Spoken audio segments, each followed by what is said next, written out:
To the top story of the hour, where a massive crowd that gathered to celebrate Royal Challengers Bengaluru's first Indian Premier League title turned tragic on Wednesday evening after a stampede near M Chinnaswamy Stadium killed 11 people and injured 30 others. According to authorities, most of those who died were young people, both men and women, and several among them were students.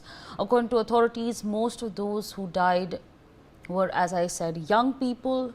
They were there was enthusiasm, and as we can see, this celebration turned fatal. Siddaramaiah has said that the tragedy resulted from poor coordination and overwhelming turnout.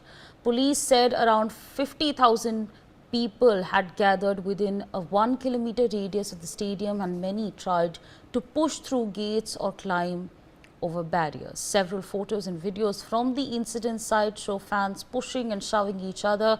Multiple pictures show RCB supporters trying to scale walls and climb over gates to secure entry. Among the other reasons, there was confusion over plans as the Bengaluru traffic police announced in the morning that there would be no victory parade, only a celebration inside the stadium. However, at 3:14 p.m, the RCB management posted on social media that a parade would indeed be held at 5 p.m, followed by the stadium celebrations. They also announced limited free passes online. This mixed messaging confused fans, many of whom showed up at the stadium without tickets or hoping to get passes. Meanwhile, let's take a look at the timeline of the stampede. What exactly happened? We of course know that there was a bit of confusion as far as the ticketing was concerned, as far as there being a victory parade.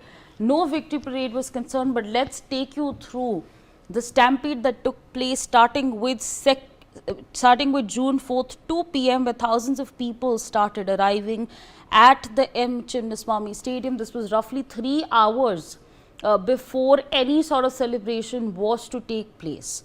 At 3 p.m, 1 hour later, shortly after entry is allowed, nearly all seats in the stadium were filled. So, in a span of 1 hour, all the 35,000 to 40 seats were completely filled. Around 3 p.m. is when the situation unfolded. Gates of the stadium filled to the capacity were shut. So, gates were shut at around 3 p.m. after all the seats were filled.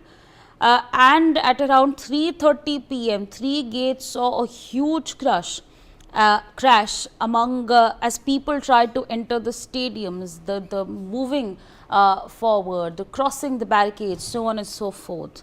1 lakh people assembled at Vidhan Sauda on Dr. Ambedkar Road. This happened at around 4:30 p.m. is when there was a lot of crowding that was seen. 1 lakh people there. 5:30 p.m. teams head to the stadium, reaching around 6:10 p.m. So again, that's exactly what transpired at 5:30 p.m. Over the next 2 hours, reports emerged of casualties. Ambulances rushed to the scene, and as you can see, many people over there, making it extremely difficult for the ambulances to move past to get those who've been injured, who unfortunately lost their lives. That's exactly what transpired in a span of roughly 3.5 hours. How things unfolded, a lot of it, of course, with the number of people that were over there. We're going to take this conversation forward with the guests who are joining us this morning.